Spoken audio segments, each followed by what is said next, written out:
la Mungu, alafu tutaingia katika maombi.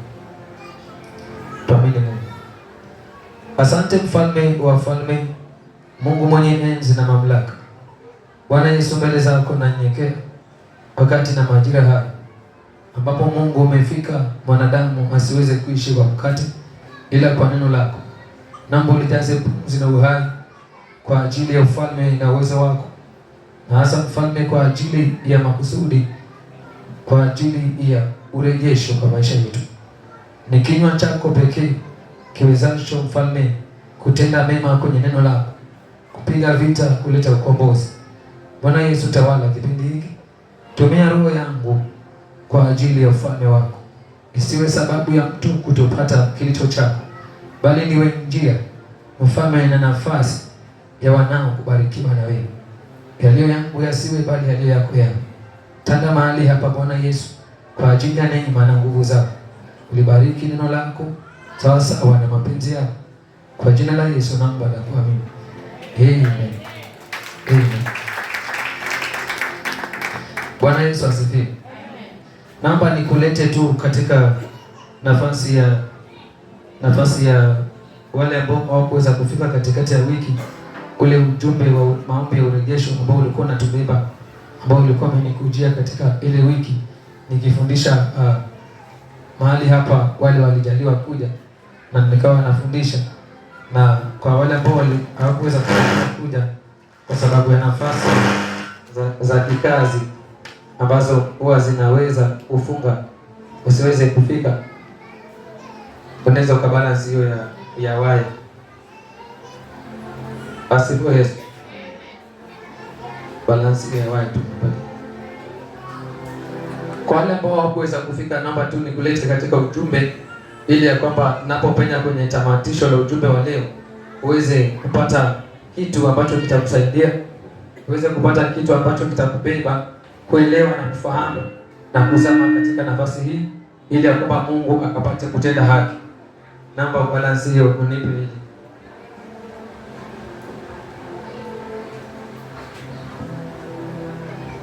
Asante. Asifiwe Yesu.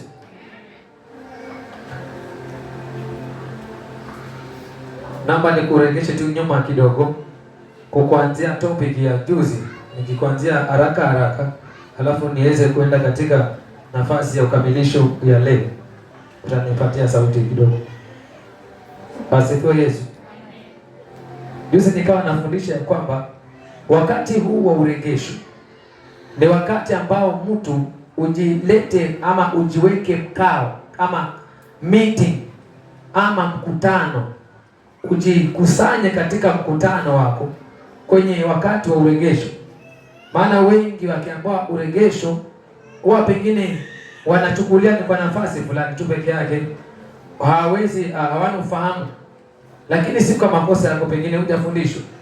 Lakini nasema kwamba wakati wa urejesho, wakati tunaposema kwamba tunaenda kwa maombi ya urejesho, ni kwamba kabla upenye kwenye maombi ama ukiwa kwenye yale maombi, ni nafasi ya kwamba ujiite mkutano. Bwana Yesu asifiwe. Ujiite mkutano na uanze kutafakari na kuyatazama maisha yako wewe mwenyewe binafsi. Alafu sasa utazame, je, nilikuwaje kitambo katika hali ya kufanikiwa? Nilikuwaje kitambo katika maisha ya ndoa? Nilikuwaje kitambo katika hali ya biashara? Nilikuwaje kitambo katika hali ya kazi? Nilikuwaje kitambo katika hali ya afya? Nilikuwaje kitambo katika watoto wangu elimu yao? Nilikuwaje kitambo katika ujana wangu? Na sasa je, nikoje? Nilikuwaje kitambo katika maombi? Nilikuwaje kitambo katika huduma? Na sasa je, nikoje? Nilivyo leo ndivyo nilivyokuwa jana. Sasa mtu anajiweka katika mkutano, alafu unatafuta hapo, na ndipo hapo unapata jibu. Na unapopata jibu, ushapata ufunuo ama ufahamu ama jibu la maombi ya urejesho, ya kwamba ni uombeni. Bwana Yesu asifiwe. Umenipata vizuri hapo? ndipo unapata kujua mimi naenenda kwa hili. Maana utafikia mahali utapata jibu ya kwamba nilivyo hivi, hapana, nateseka kuliko kitambo. Alipo Yesu. Amina. Utapata jibu, ndipo hapo sasa utayaona maombi ya urejesho yalivyo na umuhimu kwa maisha ya mtu. Bwana Yesu asifiwe. Amen. Ndipo nikafundisha nikasema ya kwamba ulimwengu wa giza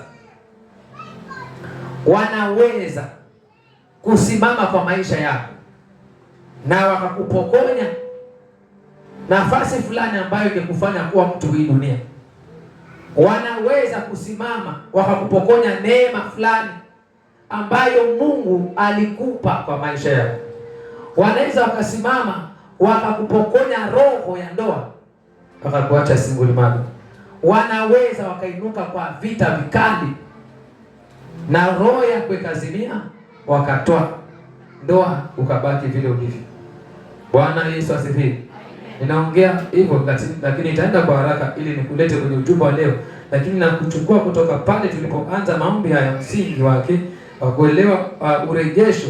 Ndipo sasa tunapozama katika maombi utapata kuona umuhimu wa maombi haya na utajengeka imani na utatoka mahali hapo ukiwa umevikwa muujiza. Asifiwe Yesu. Ndipo nikasema kwamba wanaweza kufanya madhabahu juu ya maisha yako, wakang'oa kile ambacho kileko ndani yako. Wanaweza wakatoa dhabihu na wakazisimamisha kwako tena za gharama, wakamaliza maisha yako. Na nikawa naongea mambo haya tena, nikawa nawapa jibu, na leo nakupa jibu ya kwamba mchawi anaweza kukufanya uishi vile ulivyo, kutofanikiwa mpaka ufe hivyo hivyo. Wanaweza kufanya, si hata wapo leo watu wako hivyo. Wanaweza kukuroga familia yenu isiendelee mpaka muishe nyote. Wanaweza kulifanya hilo. Lakini je, nataka nikupe ufunuo na jibu hapa. Wakati kama hawa wanaweza kufanya mambo haya, ni kweli wanaweza kufanya. Lakini iwapo mtu wa Mungu hataenda kwa Mungu kwa maombi, ana uwezekano mkubwa akaishi katika uchawi mpaka akafa hivyo hivyo. Bwana Yesu asifiwe. Amen. Kile ambacho kimeibwa kwako wanaweza kabisa wakakitumia na wakanufaika ikiwa hautakuwa muombaji. Bwana Yesu asifiwe. Yaani ikiwa hautakuwa muombaji wa kudai, wanaweza wakaishi na huduma yako, wanaweza wakaishi na ndoa yako, wanaweza wakaishi na afya, wewe wakakupatia kutoa magonjwa kila mara. Lakini wakati mtu anapogundua ya kwamba ni nini kilitwaliwa kwangu, aanze kuomba hicho kitu kule mahali kilipo, huwa ni vigumu kufanya kazi vile wanavyotaka wao. Heri wewe umepata ufunuo. Bwana Yesu asifiwe. Wakati umegundua kuna kitu hakipo, alafu uanze kuomba Mungu, hicho kitu aliyekiiba si alikuwa anadhamiria kwamba kitafanya kazi kama vile vile wewe ulivyo kwa maisha yake. Sasa wakati unapoanza kuomba, huwa kinabadilika, hakifanyi kazi kama vile ambavyo alikuwa anafikiria. Na kupatia jibu. Maana nimekuanzia mwanzo, nikaweza kuongea katika maandiko. Mungu aliwapa wana wa Israeli sanduku la agano, akawapa sanduku la agano na akaweza kuwapatia masharti ya kulitengeneza ile sanduku la agano, na wakalitengeneza katika sheria za Mungu. Na katika zile sheria aliambiwaje huyu mtu wa Mungu? Akaambiwa tengeneza na makerubi wawili, uwaweke kando ya hilo sanduku la agano, mmoja huku na mwingine huku. Alafu akaambiwa katikati yake tengeneza kiti cha rehema, ukiweke hapo. Akaambiwa nami Mungu nitanena na wewe hapo hapo. Bwana Yesu asifiwe. Na Mungu akamwambia kwamba nami nitaweka ushuhuda. Kwa hivyo ndani ya sanduku la agano kulikuwa na ushuhuda. Asifiwe Yesu. Wakati ilipokamilika likaingia Israeli, kitabu kile cha Samueli wa kwanza, Samueli wa kwanza mlango ule wa 4 mstari ule wa 6, na kuleta tu vizuri mstari ule wa 6. Nao Wafilisti waliposikia mshindo wa zile kelele, walisema, maana yake ni nini mshindo wa kelele hizi kubwa katika kambi ya Waebrania? Wakatambua ya kuwa sanduku la Bwana limefika kambini. Wafilisti wakaogopa, maana walisema, Mungu ameingia kambini. Wakasema, ole wetu, kwani halijawa jambo kama hili tangu hapo. Ole wetu, ni nani atakayeweza kutuokoa katika miungu hawa wenye nguvu? Hawa ndiyo miungu waliowapiga wa Misri kwa mapigo ya kila namna jangwani. Jipeni moyo na kufanya kiume, enyi Wafilisti, msije mkawa watumwa wa Waebrania kama wao walivyokuwa watumwa wenu. Fanyeni kiume, mpigane nao. Bwana Yesu asifiwe. Wakati sanduku lile la agano ambalo Bwana alifanya agano liende kwa Israeli liwe kinga, na tunaona kwamba lilikuwa limetengenezwa na Mungu, lilikuwa ni agano la Mungu juu ya wana wa Israeli. Na ukisoma katika historia ya wana wa Israeli unaona kwamba ilikuwa ni ngumu taifa lolote lile liweze kumwathiri Mwisraeli akiwa ametanguliza sanduku la agano mbele yake. Bwana Yesu asifiwe. Ilikuwa si rahisi. Sasa wakati lilipoingia kwa kambi ya Waebrania, wana wa Israeli ambao ni wana wa Waebrania wakapiga shangwe na kelele, wakiweza kumshukuru Bwana kwa ajili ya kwamba wameshapata kinga kwa maisha yao. Bwana Yesu asifiwe. Wafilisti wakasikia, wakasema, hizo shangwe ni za nini? Mwishowe wakagundua kwamba Mungu amepenya katika kambi ya wana wa Israeli. Sasa wakawa na historia ya yule Mungu, wakasema kwamba basi miungu hii mitakatifu, tutapataje kuokolewa na miungu hii mitakatifu? Bwana Yesu asifiwe. Wakaambiana wao kwa wao ya kwamba basi jipeni moyo, jikazeni kiume, tupigane na wao wasije wakatufanya kuwa utumwa kama wao walivyokuwa watumwa. Hivyo maandiko yanasema wana hawa Wafilisti wakaanza kupambana, maana walisikia kuna kitu kizuri kimeshuka katika kambi ya wana wa Ibrania. Bwana Yesu asifiwe. Asifiwe Yesu. Na hivi ndivyo ilivyo wakati ulimwengu wa giza wanapojua kuna kitu kizuri kimezaliwa ndani ya mtu, huwa wanainua vita. Na ndipo hapo nasema wanapoinua vita, wanainua vita. Bwana Yesu asifiwe. Na ndivyo tunaona hapa ya kwamba waliinua vita. Ukisoma ukiendelea pale mbele ule mstari wa 10, maandiko nasema Wafilisti wakapigana nao Israeli, wakapigwa, wakakimbia. Wakaanza kuinua vita kwa sababu walisikia hawa watu tusipowapiga watatumaliza. Na hii ndiyo ilivyo katika maishani mwako. Uko vile ulivyo kwa sababu mtawi fulani alikuona, akajua huyu mtu tukimwachilia vile alivyo basi anaenda kutushinda. Watawi waliona yule mtumba wako vizuri, wakamwona kwamba huyu mtu akiolewa na huyu basi maisha yake yatabadilika, watatuharibu huu chumba. Lakini leo waligeshwa kama ulikufa kwa jina la Yesu. Asifiwe Yesu. Walisikia, walivyosikia wakapanga vita. Maandiko yanasema walitupa shambulizi la kwanza. Lile shambulizi wana wa Israeli hawakusimama, wakakimbiana wote. Wawili, Hofni na Finehasi, walipoona Israeli wamekimbiana, wakang'oa lile sanduku la agano, wakakimbia nalo, likaponea kwa mara ya kwanza. Yaani ule unadhiri wa Mungu, ile nyota ya mtu ndani ya mtu ikasurvive mara ya kwanza. Asifiwe Yesu. Lakini hao kwa sababu walikuwa wamemaanisha ya kwamba hawa watu tusiwaache hivi, tupambane na wao, maana tusipopambana na wao watatufanya utumwa. Wakaenda kwa shambulizi lingine. Shambulizi hili lingine lilikuwa ni kubwa zaidi kiasi ya kwamba hata sanduku la agano walilitwaa. Bwana Yesu asifiwe. Likaondolewa katika Israeli. Lilipoondolewa katika Israeli, sasa ikabaki sasa ni mshtuko mkubwa. Wakati ule Eli akiwa mchungaji, maandiko yanasema kwamba walikuja, yule ambaye amebakia akaleta habari, akaja akamweleza Eli vizuri ya kwamba sanduku la agano limetwaliwa. Na maandiko yanasema alivyopewa zile habari, yule mtu wa Mungu akaambiwa kwamba sanduku la agano limetwaliwa. Alipopewa zile habari akashtuka, akaanguka chini. Bwana Yesu asifiwe. Alipewa habari mbili. Ya kwanza aliambiwa watoto wako Hofni na Finehasi wameuawa. Habari ya pili akaambiwa na sanduku la agano limetwaliwa. Andiko inasema alishtuka aliposikia sanduku la agano limetwaliwa. Hilo ndo lilimshtua kwa sababu alijua kinga imeenda. Asifiwe Yesu. Yaani ile kinga ambayo ilikuwa ndo ni kinga kwa Israeli imeondoka. Akashtuka mtu wa Mungu, akaanguka, na kwa sababu alikuwa ni mzee akafa. Maandiko yanasema kwamba na mke wake naye alikuwa mjamzito, akiwa katika hali ya amefikiwa kuweza kujifungua. Naye akapelekewa habari, akaambiwa kwamba basi wana wa Israeli wametawanywa na wamekimbizwa, na lile sanduku la agano la Mungu basi limetwaliwa, limeenda. Maandiko yanasema yule mkwe wake alipopata zile habari alinama chini akajifungua mara hiyo hiyo, alafu hapo ndo akafa hivyo hivyo.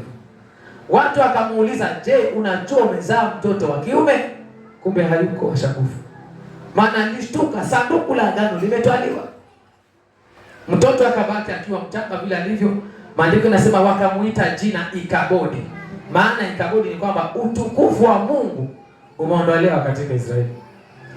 Bwana Yesu asifiwe. Jambo hili ikawa si jambo zuri kwa wana wa Israeli kwa sababu umeondolewa ule utukufu wa Mungu. Sasa wakamlilia Mungu. Asifiwe Yesu. Wakaugua mioyoni mwao. Walipougua mioyoni mwao, maandiko yanasema kwamba hawa wana wa Wafilisti walipoiba ile sanduku la agano, walienda nalo mpaka kwenye miungu ya Dagoni. Asifiwe Yesu. Wakaipeleka kwenye misimu yao. Dagoni ni miungu, ni lichawi fulani, limadhabahu fulani la uchawi lililotawala katika Israeli. Dagoni, Ekroni na Baali na Beelzebuli. Bwana Yesu asifiwe. Huu ni uchawi ulikuwepo kwenye Biblia, na Mungu aliudhihirishia kwamba yeye ni Mungu aliye hai. Bwana Yesu asifiwe. Sasa walipochukua hii sanduku ya agano ambayo ni kwa ajili ya wana wa Israeli, wakaichukua kama vile ambavyo ushawahi lala ukaota umeibiwa simu. Asifiwe Yesu. Ukafukuzwa simu, ukaibiwa kwa ndoto, ukaamka paka roho na kushtuka simu imeenda. Ndio hawa nao walifikia mahali wakajua kabisa kwamba wakapokonywa sanduku la agano. Bwana Yesu asifiwe. Amen. Kuna vitu hushtuka watu kiwa rohoni. Kitu chako cha rohoni kikienda huo unashtuka na kuzamani. Si kweli? Bwana Yesu asifiwe. Na hiyo siku nzima na kusamani. Maana vitu za rohoni ziko sensitive kuliko vitu za macho haya. Bwana Yesu asifiwe. Yule anaelewa mambo ya rohoni anajua kile anachoongea. Hakuna mtu ambaye hushtuka haraka kama aibiwe kitu cha rohoni. Huyu ukosa amani. Na huwa anahisi kuna kitu fulani kimeenda. Bwana Yesu asifiwe. Sasa ndio maana huyo akashtuka. Lakini maandiko yanasema walipochukua sanduku la agano wakaenda wakaliweka kwenye miungu yao ya Dagoni. Wana wa Israeli wanaugua. Walipoweka kwenye miungu ya Dagoni, maandiko yanasema ilipofika asubuhi miungu ya Dagoni ilinamika chini. Yaani ilinama chini. Wakasema Dagoni imeanguka, wakainua juu kwa siku nyingine ya pili. Ilipofika kesho yake, maandiko yanasema kwamba Dagoni walipata imeanguka chini na vitanga vya mikono yake zimekatika na imesujudia sanduku la agano. Bwana Yesu asifiwe. Na maandiko yanasema hiyo Dagoni bado vile ilivyo. Maandiko yanasema ilibakishwa kiwiliwili. Yaani ilipigwa. Halikuwa Yesu. Kwa sababu gani? Wana wa Israeli wanaomba kitu chao ambacho kilibwa, wakiko katika kule kwa Wafilisti, alafu wanaomba. Sasa wakati wakiomba kule, Wafilisti wanachua ni miungu mitakatifu tumeipata, tutakuwa hodari. Badala iwe hodari, ikaanza kuadhibu madhabahu zao. Asifiwe Yesu. Yule aliyekuibia karama yako kule aliko kwa mizimu, ianze kupigwa hiyo mizimu. Ipigwe hapo hapo tu. Bwana Yesu asifiwe. Sikiza vizuri tu. Dagoni kaanza kupigwa, ikabaki kiwiliwili. Wakasema la hasha, wacha tuipeleke kwa Gathi. Wakapeleka kwa Gathi. Walipopeleka kwa Gathi, maandiko yanasema mkono wa Mungu ukaanza kuwa na nguvu katika Wafilisti. Wakaanza kupigwa na majipu. Hiyo Gathi wakapigwa na majipu wote. Asifiwe Yesu. kwa sababu amepelekewa karama ama nyota ya mtu, alafu mwenyewe amejua, ako magotini anaomba. Unaelewa maana ya kuomba? Asifiwe Yesu. Sasa kule inaanza kufanya kazi pale. Gati wakapigwa na majipu, wakasema hapana, liondoeni ili sanduku la agano hapa. Piga Yesu makofi. Maana yanaondoka kila sehemu baada ya nyingine. Asifiwe Yesu.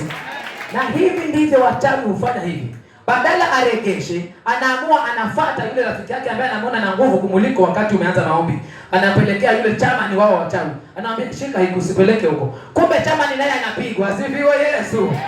Wakapigwa na majipu kule Gati, wakasema hapana, ondoeni hili sanduku la agano mlirejeshe huko mahali pake.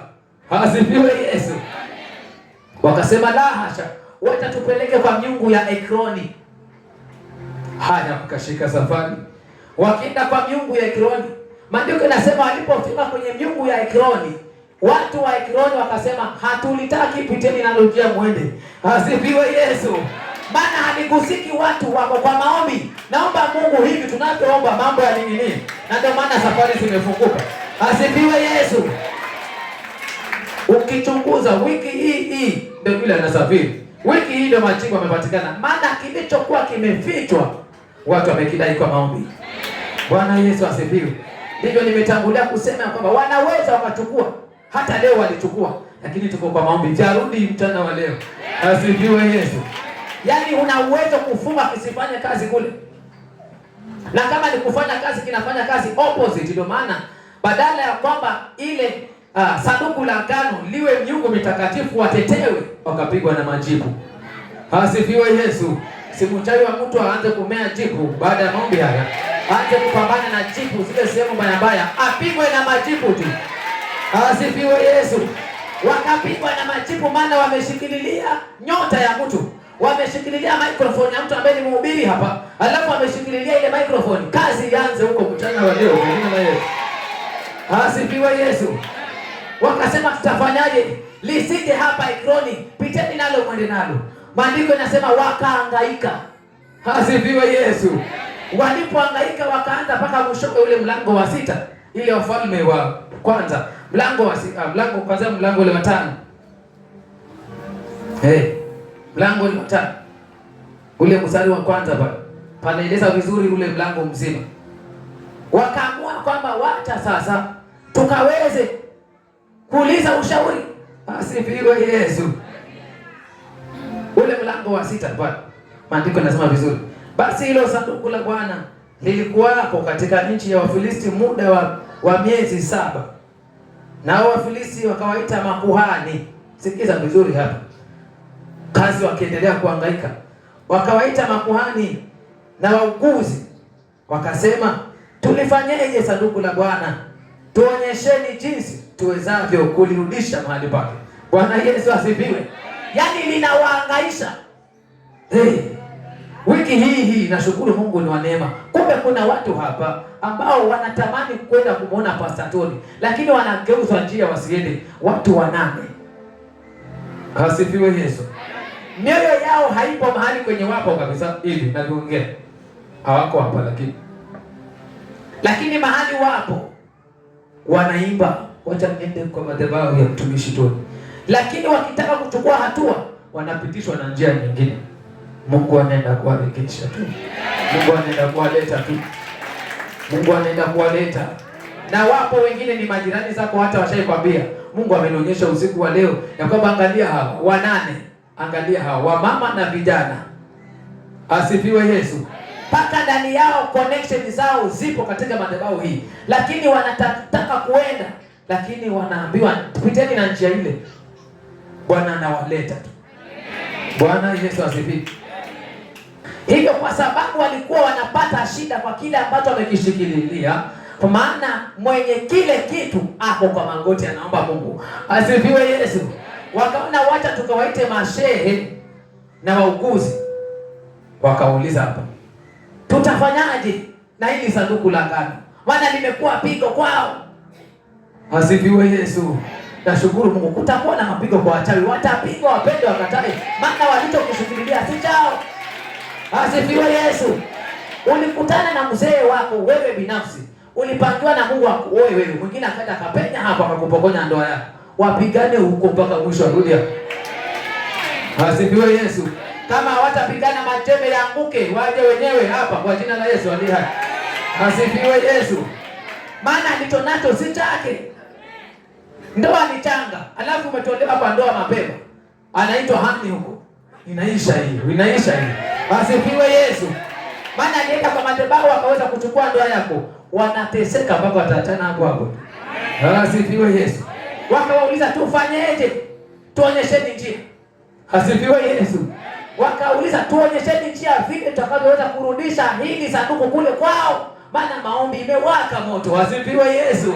Bwana, unapoingia kwa maombi leo, zama kwa maombi. Asifiwe Yesu. Mahali unapoomba kuna neema. Rusha mishale, kila mizimu imeshikililia nyota yako. Wataiachilia tu. Bwana Yesu asifiwe. Wakapewa taratibu na hawa mashehe na wauguzi. Hawamjui Mungu watu hawa. Lakini sikiza kile ambacho waliambiwa. Nikusomea ama nikuelezea tena. Bwana Yesu asifiwe. Mstari ule wa 3. Nao wakajibu, mkilirudisha hilo sanduku la Mungu wa Israeli, msilirudishe kitupu. Asifiwe Yesu. Hao ni wachawi wanaambiwa msiliregeshe kitupu. Mchawi wako hataregesha nyota yako kitupu. Atakuja na gwinyi. Gwinyi, asifiwe Yesu. Yaani watapigwa kuja mnomo na anatembea hali yake. Maana ndicho kishikilia si chake na mwenye kile kitu ako kwenye magoti. Chungana na anayeenda madhabahuni. Asifiwe Yesu. Chungana na anayeenda madhabahuni. Na ndio maana nasema hivi, maombi haya yasipite bure, yatolee dhabihu ya hiari. Alafu ngojee bomu zilipuke kule. Bwana Yesu asifiwe. Wakaambiwa na watu ambao hawajaokoka, yaani wakatabiriwa, msiliregeshe kitupu. Sikiza zile vitu waliambiwa wapeleke. Bwana Yesu asifiwe. Wakaambiwa kwamba msilirudishe kitupu. Wakaambiwa lakini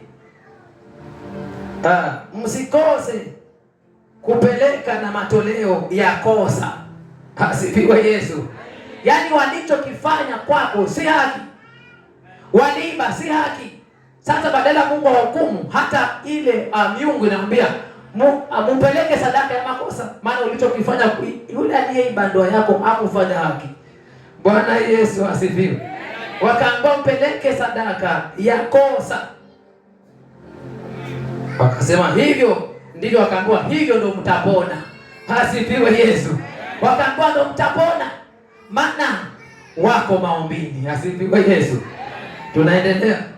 Tena mtafunuliwa ni kwa sababu gani mkono wake haukuondolewa kwenu. Ndipo akawauliza, na hayo matoleo ya kosa tutakayopeleka yatakuwa ya namna gani?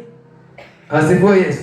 Wanauliza sasa, maana kimeumana, nyota aliyoishika inawaka moto. Asifiwe Yesu. Ndoa hakuna amani. Lile chini ambalo aliweza kuliweka pale, yule mwingine alifanya nyota yako, anaendelea na utajiri wachapo usiku, maana mwenye hiyo nyota ako madhabahuni anaomba Mungu. Bwana Yesu asifiwe. Asifiwe Yesu. Wakapewa sasa taratibu.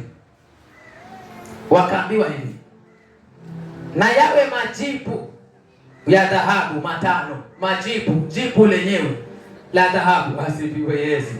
Watengeneze majipu ya dhahabu 5. Na panya wa dhahabu 5. Bwana Yesu asifiwe. Wakaambiwa watengeneze jipu 5 ya dhahabu na panya 5 wa dhahabu, yani wa dhahabu tengenezwe kama sanamu ya panya. Wakapewa taratibu hizi. Bwana Yesu asifiwe. Wakapewa na taratibu nyingi zaidi pale. Wakaambiwa sasa watengeneze vile sawa sawa na Wafilisti wakubwa wao 5. Bwana Yesu asifiwe. Wakaambiwa sasa mtakapopeleka hivi, wakawa washapata zile habari. Sasa watu wanaendelea kuugua, maana kinga imeondoka. Wako magotini wanaomba Mungu. Ndio maana nimesema wanaweza kuchukua, lakini unapoanza kuomba si rahisi kifanye kazi vizuri huko. Ni heri wachukue kwa hiari wakubalie, lakini kama hoja wakubalie waanze kuomba, huwa mambo yanaharibika. Asifiwe Yesu. Sasa kwa kadri wana wa Israeli walivyokuwa wanaendelea kuomba Mungu siku baada ya siku kuukua, ndivyo ambavyo ilikuwa ni tabu katika Wafilisti wakiwa wana sanduku la agano wanahangaika mpaka mwisho. Wakaanza kuulizana, tutalipelekaje? Maana mapigo na aibu zimezidi. Mwisho wakabidi wakasema, wacha tutengeneze, tutafute ng'ombe, tulitengeneze sanduku vizuri, tuliwatengeneze na nafasi nzuri, tuliweke pale, alafu tueskoti zile ng'ombe mpaka karibu na huo mji, alafu tuache ng'ombe waende. Lakini hao wenyewe kuja wanaona haya. Asifiwe Yesu.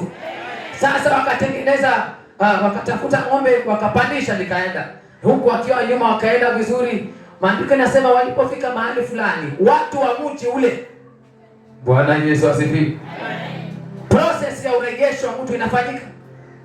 Kile ambacho kiliiba mpaka kimebebwa kinapelekwa pale njiani kwenye mji fulani. Wengine wakatoka pale wakaanza kuangalia watu ni nini, wakaenda wakachungulia lile sanduku la agano. Maandiko yanasema walipochungulia wakapigwa na majipu wakafa. Asifiwe Yesu. Yaani wachawi wa mitaa wanakufa, maana anachungulia nyota ya mtu wakati inaporudi. Asifiwe Yesu. Mwishowe wakaona watatupeleke, wakafika mahali wakaachilia zile ng'ombe zikaenda zikapenya sanduku la agano katika Israeli. Wana wa Israeli wakamshangilia Bwana. Bwana Yesu asifiwe. Ndivyo nasema kwamba wanaweza kuiba na hata leo waliiba, lakini tunapoomba vinaregeshwa. Bwana Yesu asifiwe. Tunapoomba vinaregeshwa. Naamini umepata kitu nikikuleta kwenye ujumbe wa leo. Utapata tamatisho ya nini ambacho tunaenda katika mbele za Mungu, na utabeba imani katika maombi haya. Familia yako iliyotawanywa unaenda kuiona ikigusa ndoto. Bwana Yesu asifiwe. Na hivi ndivyo ilivyo. Hakuna mtu ambaye amechukua kitu chako ambaye ana gharama nacho. Kilicho chako ulipewa na Mungu.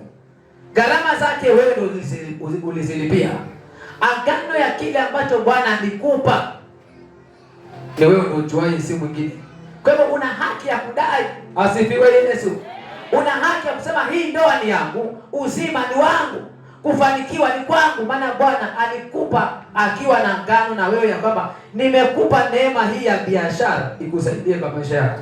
Sasa leo hii mwingine amekuja kaiba ambaye hana hata agano na kile ambacho Mungu alikupatia. Una nafasi ya kukidai na kinaregeshwa. Bwana Yesu asifiwe.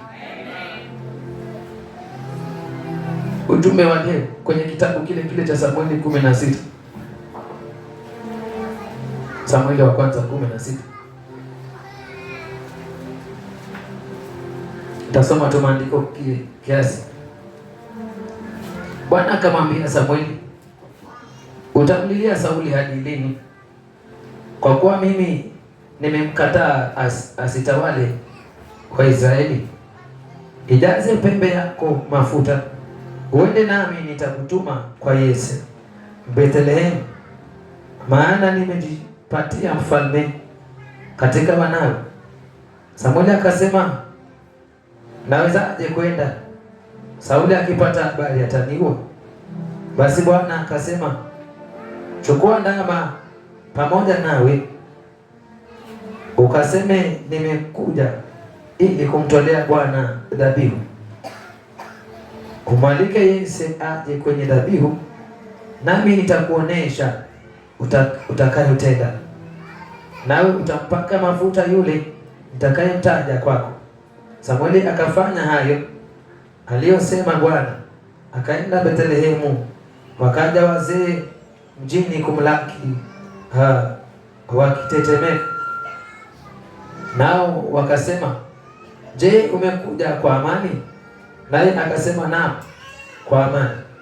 Nimekuja kumtolea Bwana dhabihu. Jitakaseni, njoni pamoja nami kwenye dhabihu. Akawatakasa Yese na wanawe, akawaita kwenye dhabihu. Ikawa alipokuja alimtazama Eliabu, akasema, yamkini Masihi kwa Bwana yupo hapa mbele zake. Lakini Bwana akamwambia Samueli, usimtazame uso wake wala urefu wa kimo chake, kwa maana mimi nimemkataa. Bwana haangalii kama binadamu angaliavyo, maana mwanadamu hutazama sura ya nje, bali Bwana hutazama moyo.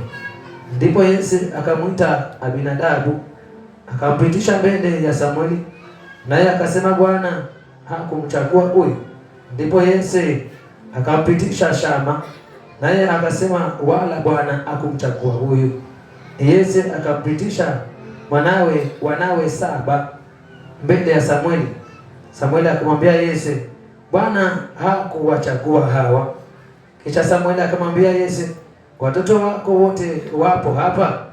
Naye akasema amesalia mdogo wao, na tazama anawachunga kondoo. Basi Samueli akamwambia Yese, tuma watu wamlete, kwa sababu hatutaketi hadi atakapokuja huku. Basi akatuma mtu, naye akamleta kwao. Naye alikuwa mwekundu, mwenye macho mazuri, na umbo lake lilikuwa la kupendeza. Bwana akasema, ondoka upesi, umtie mafuta, maana huyo ndiye. Asifiwe Yesu. Amen. Naomba usikize kidogo katika nafasi hii ya hatua hii ya ukamilisho. Kulikuwa na wakati Mungu akawa ameweza kuona amulike anga na nyumba ya Yese, akaweza kuona kumchagua Daudi katika ile nyumba ya Yese. Na alipoweza kutuma nabii wa Mungu kama tulivyosoma, alienda akafanya Bwana alivyomwambia, na alienda na mafuta yakiwa kwa pembe, na mafuta yale yalikuwa yanaenda kwa sababu fulani. Asifiwe Yesu.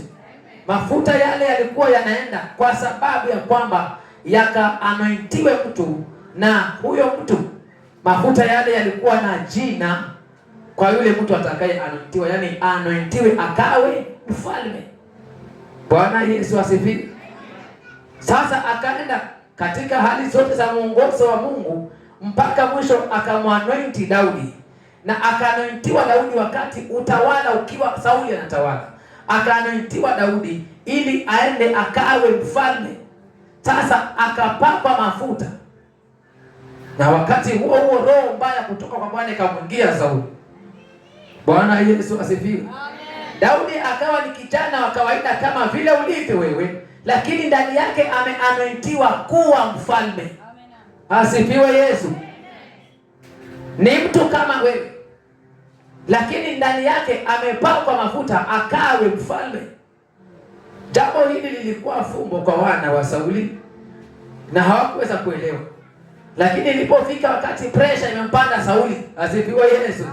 Pressure imempanda mpaka inabidi apikiwe kinanda.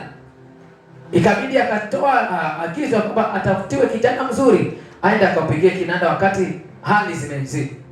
Akatafutwa Daudi ambaye ana anointing ya kuwa nani? Mfalme.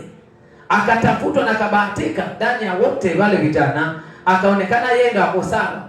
Kwa sababu gani? Alichokibeba. Bwana Yesu asifiwe. Akaenda kwenye nyumba ya Sauli. Alipofika pale wakati wa interview akaangaliwa akaonekana hapo vizuri. Na maandiko yanasema wakati ule wa interview akitazama vizuri na Sauli, na pale wakati ule ambapo alikuwa akitazama vizuri akamwambia basi huyu anafaa. Wakati zile hali zikiinuka kwa Sauli atamchezea kinanda ile roho itamwachilia. Akafanya hivyo Daudi. Alipokuwa akifanya, Sauli akapata ufahamu, na katika mapendekezo ya moyo wake kama mfalme alikuwa anatamani ya kwamba kile cheo cha ufalme kirithi mtoto wake Nathanieli ambaye ni Nathani. Bwana Yesu asifiwe. Akawa ameweka azimio ni huyu ndiye ambaye atarithi kile cheo, lakini yule mwenye anointing alikuwa hajui ni nani? Ni Daudi. Lakini katika urithi wa makusudio ya kibinadamu aliweka azimio atampa nani? Nathani, mtoto wake wa kwanza. Lakini mafuta yaliyo rohoni yako kwa Daudi, na katika hali zile akaletwa hapo akacheza kinanda. Sauli akajua huyu kijana ana roho ya kuwa ufalme. Bwana Yesu asifiwe.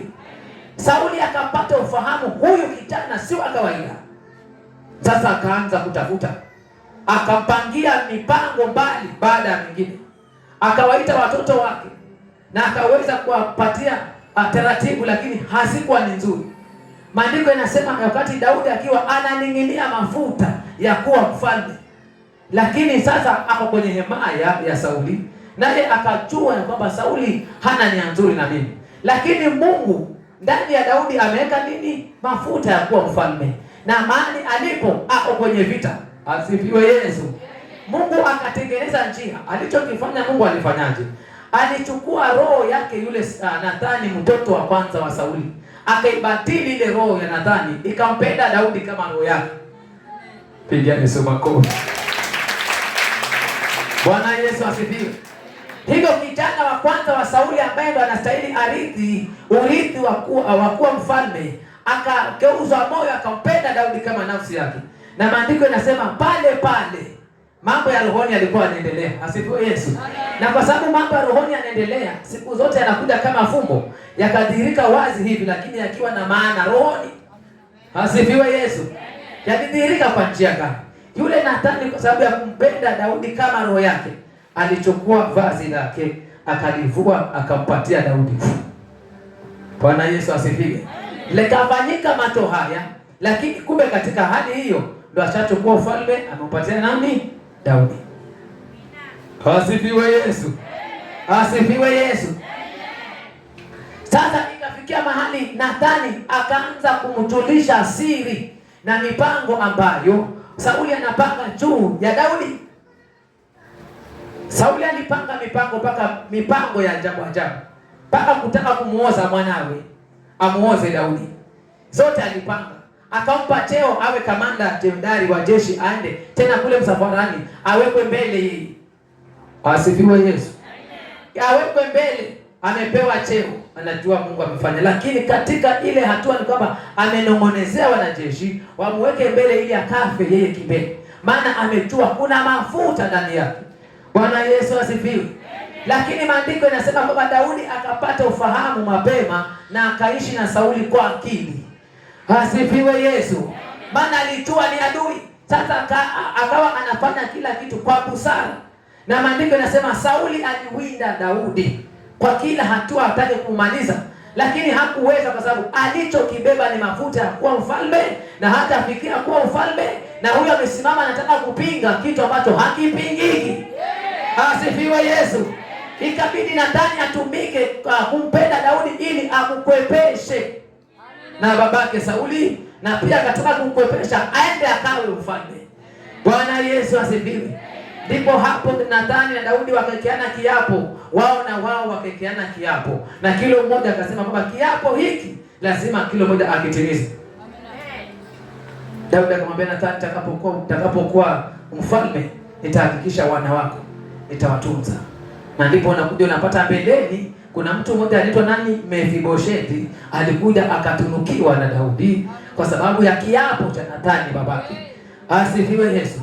Hivyo Nathani akampenda Daudi kwa makusudi ya kumkwepesha, na pia mbali na makusudi ilibidi ifanyike hivyo kwa sababu anointing aliyo nayo ndani yake.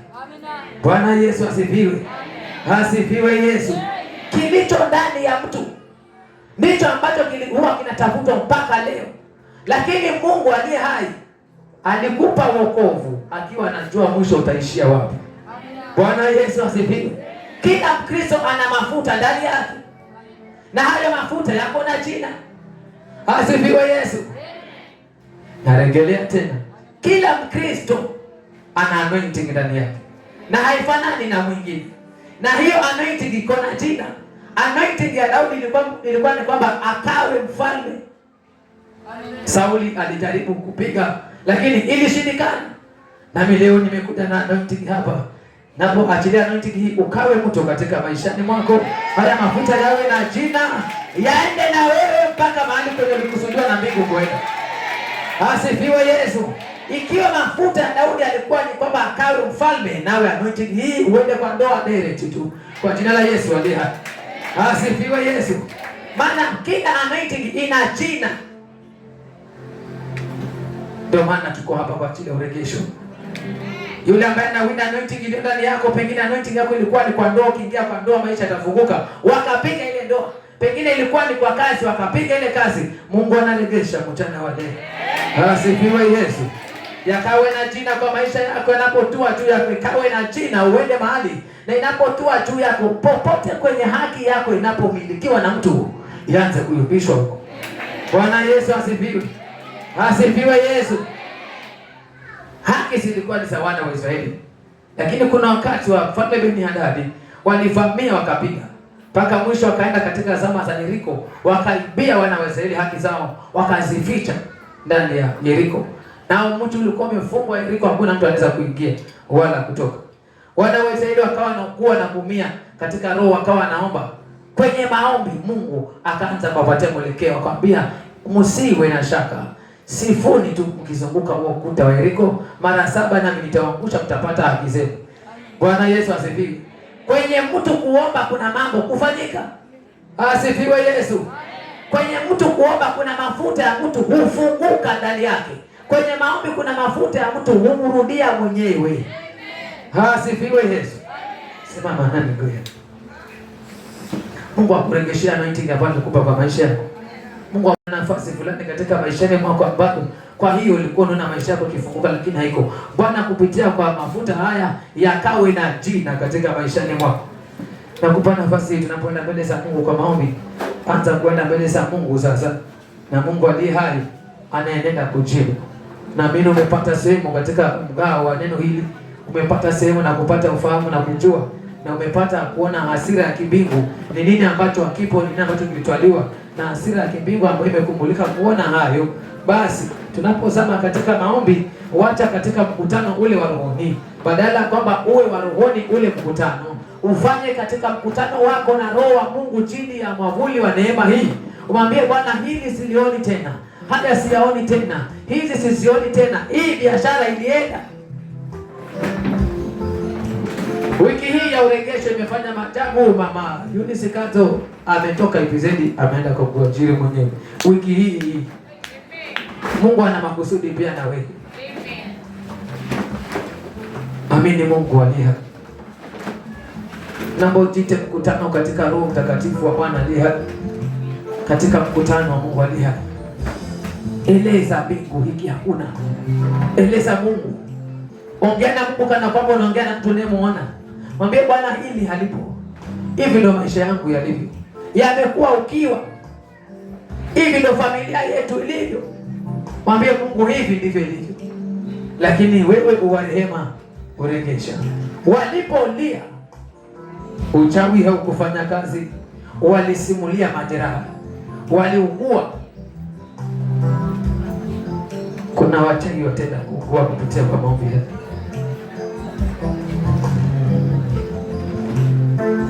Julikane kwamba upo Mungu wa Elia.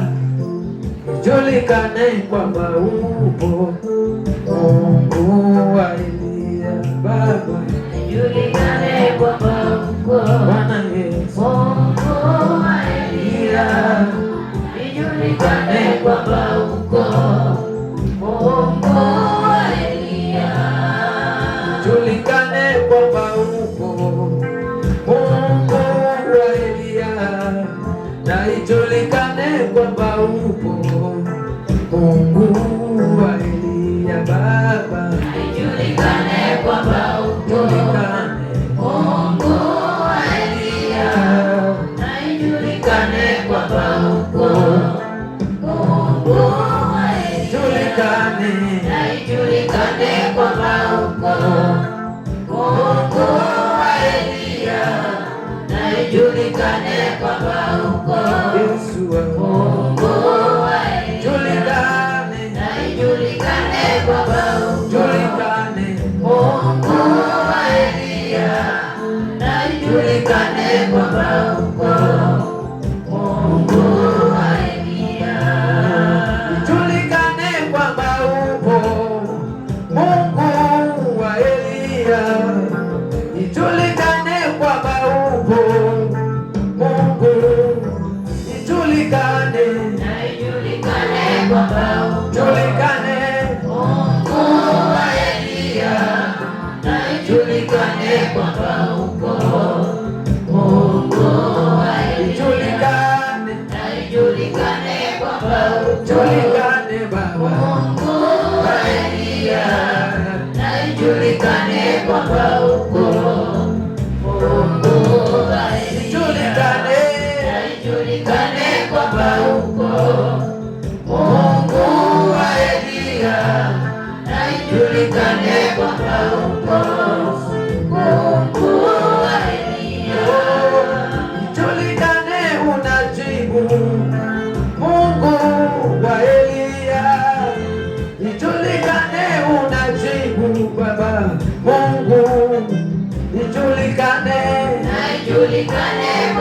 uko.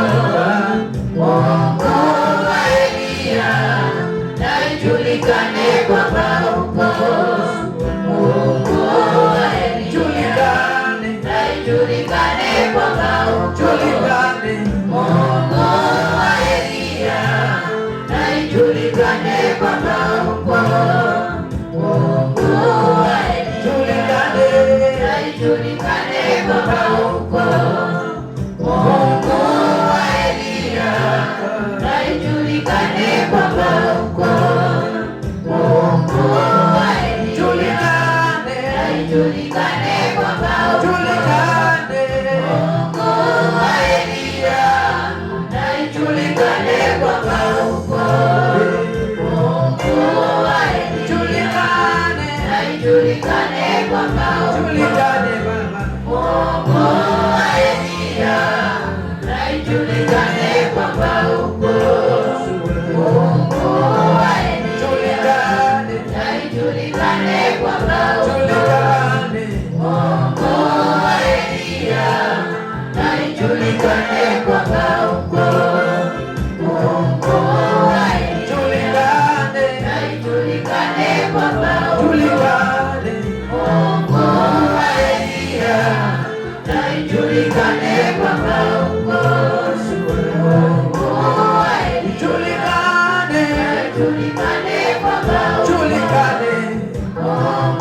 wa Eliya, na ijulikane kwamba uko. Mungu wa Eliya, na ijulikane kwamba uko. Mungu wa Eliya, na ijulikane kwamba uko. Mungu wa Komanda, Bwana Yesu ni komanda, komanda wa vita. Komanda, Bwana Yesu ni komanda, komanda wa vita. Komanda, Yesu wangu komanda, komanda wa vita. Komanda, Bwana Yesu ni komanda, komanda wa vita. Komanda, Yesu wangu komanda, komanda. Komanda, Bwana Yesu ni komanda, komanda wa vita. Komanda, Yesu wangu komanda, ukomanda Baba. Komanda, Bwana Yesu ni komanda, komanda wa vita.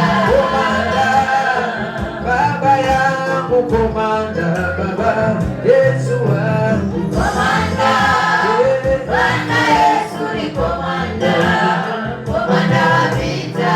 Komanda, Bwana Yesu komanda, ukomanda Baba. Komanda, Bwana Yesu ni komanda, komanda wa vita. Komanda, Yesu Mfalme ukomanda, Baba ukomanda wa vita. Komanda,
damu inaweza mambo yote.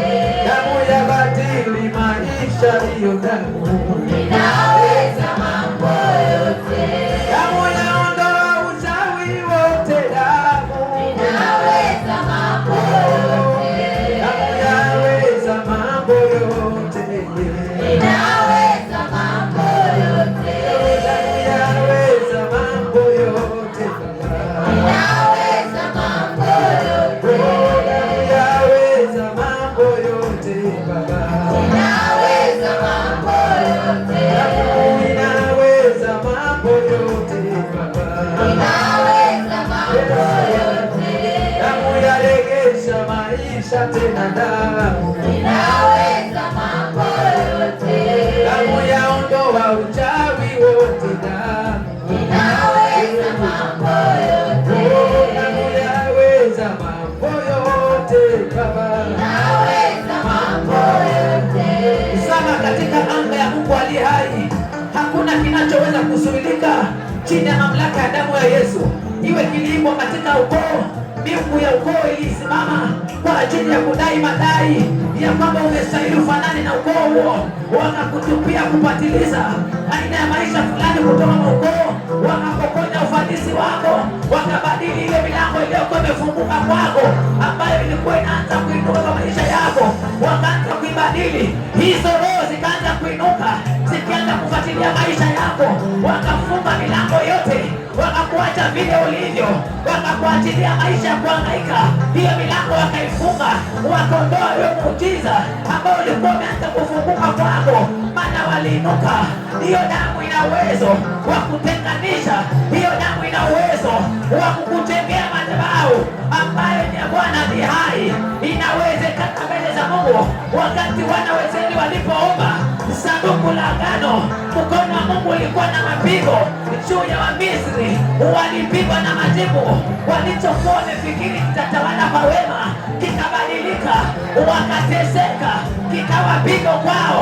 Chochote kilichoibwa kwa maisha ya mtu kinachotumika mahali, mkono wa Mungu uanze kuteta na kupiga, uanze kubadili afya yao, uanze kupigwa katika jina la Yesu aliye hai. Lolote ambalo walizima kwa maisha yako, ambalo wanalitumia kwa manufaa yao, mkono wa Mungu aliye hai,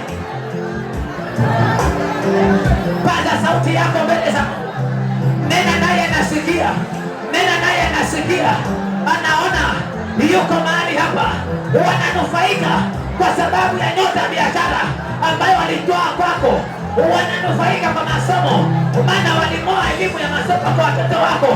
Ila neno la Mungu linasema walipolia wana wa Israeli haikuenda kama walivyotarajia. Mambo yalibadilika. Walitoa ndoa wakifikiria ni amani, ila wana wa Israeli walipolia ilisimama pigo. Iwe pigo chochote kile ambacho kinasimama, ambacho kiliiba kwa maisha ya mtu, kidai